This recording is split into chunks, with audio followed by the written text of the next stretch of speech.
Okay, so I've been working on something other than my research because brain. But what I've been working on is something called a scanimation. So it's a little hard to explain, but I have sort of this image of a cube behind this screen, and I can move the screen around and so on. And if I do that, then I can put together this really weird.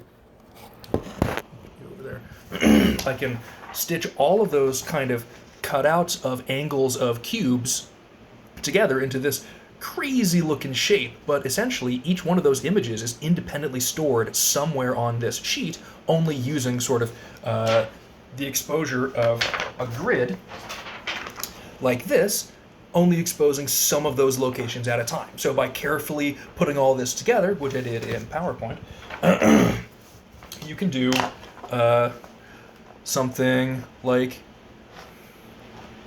this. I'm trying to get the best view of it that it has both no glare and you can see the thing, but I'm just sliding the mask back and forth in front of that weird image, and hopefully you can kind of see super dimly. It looks like a cube rotating. And I can also, okay, it's a lot harder to do up, but if I, again, adjust it on the ground, whoops,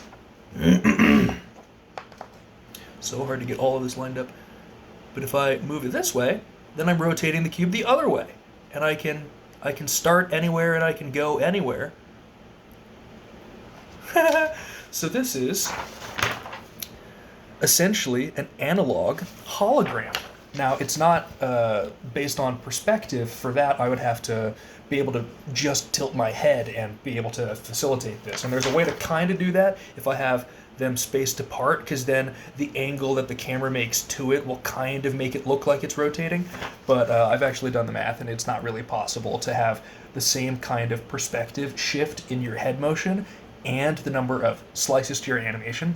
It's never going to look good. So I figured just being able to tour a cube just by moving up and down. Oh god, I'm way off.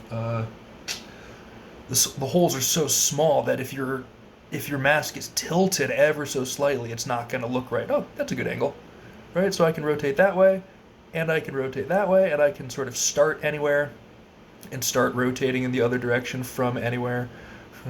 Jeez. Yeah. I think this is neat as hell.